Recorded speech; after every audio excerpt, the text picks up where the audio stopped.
जय श्री कृष्णा। राधे राधे। आप सब कैसे हैं? मेरे लड्डू गोपाल चैनल में आप सबका स्वागत है। आज मैं आप सबको जीवित पुत्री का व्रत कथा सुनाने वाली हूँ, जितिया की कथा। तो कथा पढ़ने के लिए हाथ में पुष्प या फिर अक्षत लेकर कथा पढ़ें। खाली हाथ कथा नहीं पढ़ी जाती है। कथा इस प्रकार से है। बहुत समय पहले की बात है। नैमिषारण्य क्षेत्र में सहस्त्रों ऋषि मुनि बैठकर धर्म चर्चा कर रहे थे। ऋषियों और मुनियों के साथ ही अनेक देवता भी उस सभा में उपस्थित थे। उन ऋषि मुनियों के मध्य सूत जी महाराज उसी प्रकार सुशोभित हो रहे थे जिस प्रकार तारागणों के मध्य चंद्रमा सुशोभित होता है। इस धर्म चर्चा के बीच ही महर्षियों ने संसार के कल्याण हेतु हाथ जोड़कर सूत जी से कहा, महाराज, कलयुग में व्यक्तियों की आयु और श्रद्धा दोनों ही काफी कम हो जाएगी। लोग अल्पायु होंगे, महिलाओं की संतानें बचपन में ही मरने लग जाएगी और माता पिता के जीवित रहते ही उनके पुत्र मर जाया करेंगे। एक ऋषि ने हाथ जोड़कर आगे कहा, महाराज, इस भीषण विपत्ति से बचने का कोई उपाय होगा? सूत जी बोले, आपने बहुत ही उत्तम प्रश्न पूछा है। कलयुग में जब व्यक्तियों की आयु कम होगी और श्रद्धा भक्ति उससे भी कम होगी, तब कलयुग कालिकाल में माता पिता के सामने उनके छोटे छोटे बालकों और जवान पुत्रों का मरना एक सामान्य बात हो जाएगी। उस समय जो भी माता पिता नियम पूर्वक इस जीवित पुत्री का व्रत को करेगी, उसके सभी पुत्र पूरी आयु तक जीवित रहेंगे। माता पिता के रहते हुए किसी भी पुत्र की मृत्यु नहीं होगी। संसार की भलाई के लिए मैं इस संपूर्ण वृत्तांत को कहता हूँ। सूत जी ने कहा, जब द्वापर युग का अंत होकर कलयुग प्रारंभ हो रहा था, उस काल में अपने अपने पुत्रों की मृत्यु से बहुत शोकाकुल स्त्रियों ने आपस में सलाह की। वे सभी मिलकर महर्षि गौतम जी के पास गए। उन सभी स्त्रियों में महर्षि गौतम की वंदना की और कहा, हे प्रभु, अब कलयुग आ रहा है। कलयुग में लोगों के पुत्र किस तरह पूर्ण आयु तक जीवित रहेंगे और अपने माता पिता के जीवित रहते मृत्यु को प्राप्त नहीं होंगे, इसके लिए कोई उपाय बतलाइए। कोई ऐसा व्रत, जप, तप अथवा पूजा हो तो हमसे कहिए। गौतम जी ने कहा, मैं आपको एक प्राचीन वृत्तांत सुनाता हूँ, ध्यान पूर्वक सुनिए। महर्षि गौतम बोले, महाभारत का युद्ध समाप्त हो जाने के बाद एक रात्रि में द्रौपदी के 5 सोते हुए पुत्रों की द्रोणाचार्य के पुत्र अश्वत्थामा ने हत्या कर दी थी। द्रौपदी सहित 5 पांडव बहुत ही अधिक दुखी हुए। कुछ समय बाद अपनी सखियों के साथ में लेकर द्रौपदी महर्षि धौम्य के पास गई। द्रौपदी ने महर्षि धौम्य से कहा, हे विप्रवर, कौन सा उपाय करने से बच्चे दीर्घायु हो सकते हैं? कृपया करके वह उपाय हमको बतलाइए। महर्षि धौम्य बोले, सतयुग में हमेशा सत्य बोलने वाला और सभी के साथ समान व्यवहार करने वाला जीमूतवाहन नामक एक राजा था। हमेशा सत्य आचरण करने वाला राजा जीमूतवाहन बहुत ही साहसी और रहमदिल था। एक बार राजा जीमूतवाहन अपनी रानी सहित अपनी ससुराल गया। वह अपनी ससुराल में एक रात सो रहा था कि उसे एक स्त्री के विलक विलक कर रोने की आवाज सुनाई दी। वह अपने पुत्र के लिए विलाप कर रही थी। वह बूढ़ी स्त्री बहुत बुरी तरह से रोते हुए बार बार एक ही बात कह रही थी कि मुझ बुढ़िया के जीवित रहते मेरा युवा पुत्र मारा जाएगा। हाय, मैं क्या करूं? उस बुढ़िया का विलाप सुनकर राजा जीमूतवाहन को बहुत दुख हुआ। राजा ने बुढ़िया के पास जाकर उसे ढाढ़स बंधाया और रोने का कारण पूछा। बुढ़िया ने रोते हुए कहा, गांव में प्रतिदिन गरुड़ आता है और एक युवक को खा जाता है। आज मेरे पुत्र की बारी है। अब मेरा पुत्र उस स्थान पर जाएगा जहां गरुड़ आता है। गरुड़ मेरे पुत्र को खा जाएगा। मेरे जीते जी मेरा बेटा मर जाएगा। यह कहकर बुढ़िया जोर जोर से रोने लगी। राजा जीमूतवाहन ने कहा, माता, तुम रो मत। आज मैं तुम्हारे पुत्र के स्थान पर वहां चला जाता हूँ। इस प्रकार गरुड़ मुझे खा जाएगा और तुम्हारा पुत्र बच जाएगा। इतना कहकर राजा उस स्थान पर जाकर लेट गया जहाँ गरुड़ प्रत्येक रात्रि को आता था। गरुड़ आया और चोंच से नोच नोच कर राजा का मांस खाने लगा। जब गरुड़ राजा का संपूर्ण बायां अंग खा चुका, तब राजा ने करवट बदलकर अपना दाहिना अंग गरुड़ के सम्मुख रख दिया। गरुड़ को बड़ा आश्चर्य हुआ। गरुड़ के मांस खाते समय राजा जीमूतवाहन ना तो रोया चिल्लाया और ना ही उसने बचने की कोई चेष्टा की थी। आधा शरीर खाया जाने के बाद भी राजा अभी तक जिंदा था। गरुड़ जी को बड़ा आश्चर्य हुआ। गरुड़ जी सोचने लगे कि यह आदमी कोई साधारण मनुष्य नहीं, या तो देवता है या फिर कोई महान ऋषि होना चाहिए। गरुड़ जी ने राजा से कहा, तुम मनुष्य तो नहीं जान पड़ते, क्या कोई देवता हो? तुम कहो, अपना नाम, कुल और निवास स्थान आदि बतलाओ। पीड़ा से व्याकुल राजा जीमूतवाहन ने कहा, पक्षीराज, आपके ये प्रश्न व्यर्थ है। आप अपनी इच्छा अनुसार मेरा मांस खाइए और अपनी भूख मिटाइए। यह सुनकर गरुड़ जी को और भी अधिक आश्चर्य हुआ। गरुड़ जी ने अपने चमत्कार से राजा के शरीर को पूरा कर दिया।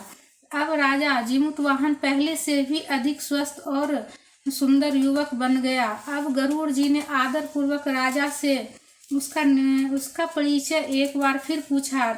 राजा जीमूतवाहन बोले, हे गरुड़ देव, मेरा नाम जीमूतवाहन है। मेरे पिता का नाम महाराज शालिवाहन और माता का नाम महारानी सैव्या है।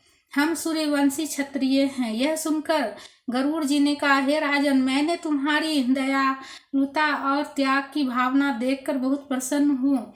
तुम मुझसे कोई भी मनचाहा वरदान मांग लो। राजा ने कहा, हे पक्षीराज, यदि आप मुझे वरदान देना चाहते हैं तो यह वरदान दीजिए कि आपने अभी तक जितने भी व्यक्तियों को खाया है वह सभी जीवित हो जाए।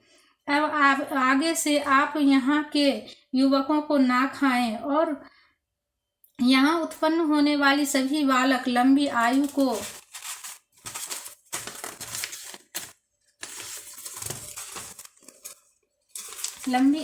प्राप्त करे। गरुड़ जी ने तथास्तु कहा और उड़कर नागलोक चले गए। नागलोक से अमृत लाकर उन्होंने खाए हुए व्यक्तियों की हड्डियों के ढेर पर डाल दिया। वे सभी व्यक्ति जिंदा हो गए।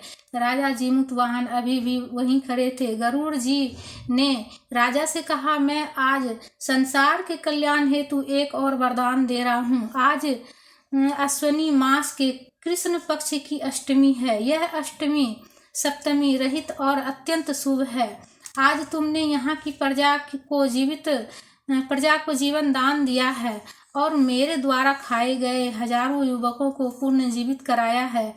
आज से यह तिथि अत्यंत पवित्र और ब्रह्मा भाव से युक्त हो गई है। मैं यह अमृत तीनों लोकों द्वारा पूजित भगवती दुर्गा जी से लाया हूँ। भगवती दुर्गा जी के द्वारा दिए गए अमृत द्वारा ही इन सभी व्यक्तियों को जीवन दान मिला है। यही कारण है कि मातेश्वरी दुर्गा जी का एक नाम जीवित पुत्रिका भी है। गरुड़ जी ने आगे कहा, राजन, आज के बाद इस तिथि को जो भी स्त्रियां जीवित पुत्रिका माता के रूप में दुर्गा जी की तथा कुशा नामक घास से तुम्हारी आकृति बनाकर दुर्गा जी के साथ साथ तुम्हारी भी पूजा करेंगे, उनका सौभाग्य और वंश निरंतर बढ़ता रहेगा। इस बात में जरा भी संशय नहीं।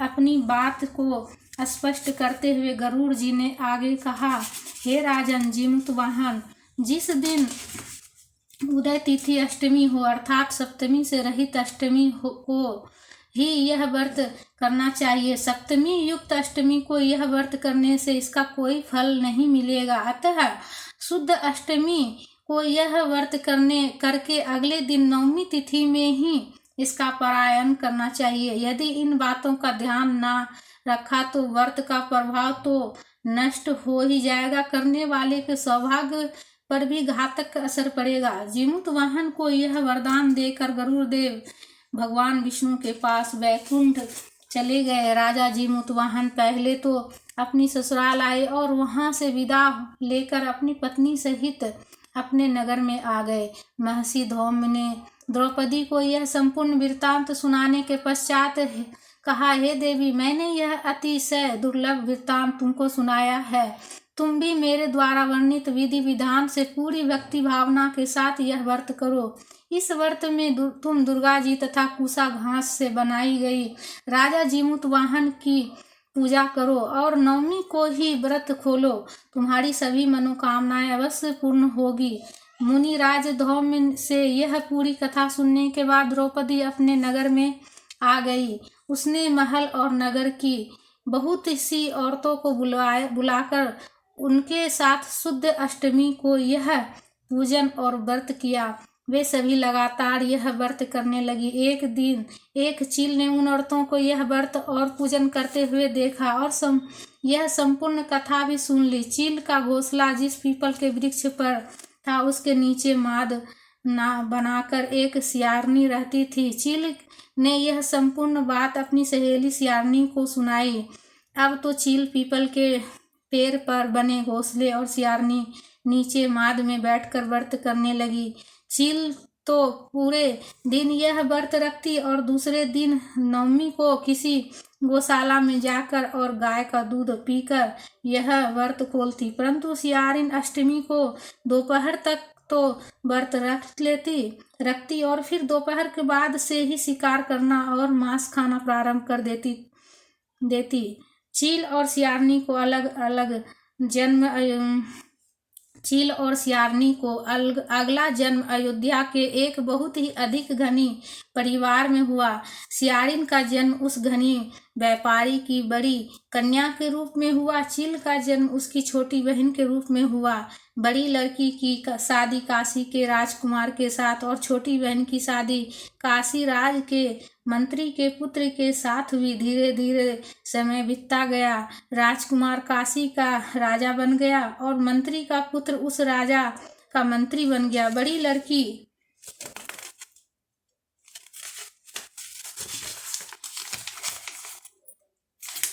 लड़की जो पूर्व जन्म में सियारिन थी, उसके पूर्व जन्म में तो अधूरे व्रत किए ही थे।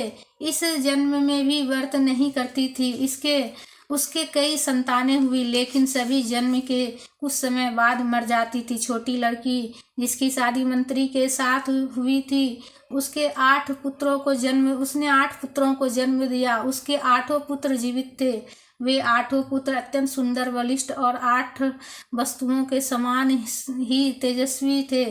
यह लड़की अब भी लगातार जीवित पुत्री का व्रत करती थी। व्रत के प्रभाव से उसे अपने पूर्व जन्म का संपूर्ण वृत्तांत याद था। रानी अपनी बहन के 8 पुत्र को जीवित देखकर रात दिन जलती रहती थी। एक दिन उसने राजा से कहा, तुम मेरी बहन के पुत्रों को भी वहीं भेज दो जहां मेरे पुत्र गए हैं। रानी इस बात पर अड़ गई। राजा उसकी बहन के 8 पुत्रों को मरवा दे। राजा ने पहले तो रानी को बहुत समझाया कि ऐसा करना अच्छी बात नहीं, इससे तो उसे और रानी को बहुत पाप लगेगा, परंतु रानी अपनी जिद पर अड़ी रही। इसके बाद राजा ने कई बार कोशिश की, परंतु उसके एक भी पुत्र का बाल बांका नहीं हुआ। जीवित पुत्री का व्रत करने के कारण छोटी बहन के 8 ही पुत्र हर बार बच जाते थे। माता दुर्गा हर प्रकार से उनकी पुत्रों की रक्षा करती रहती थी।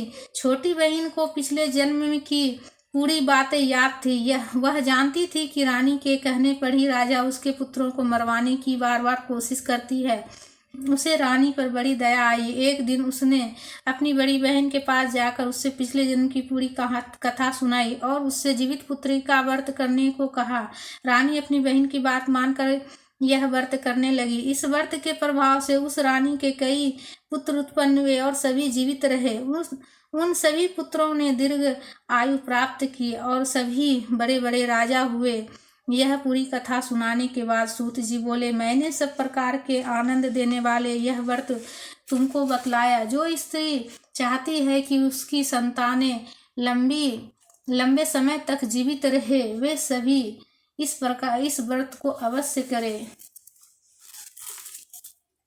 इस तरह से कथा संपूर्ण हुआ। हाथ में जो पुष्प है वो प्रभु के चरणों में अर्पित करेंगे।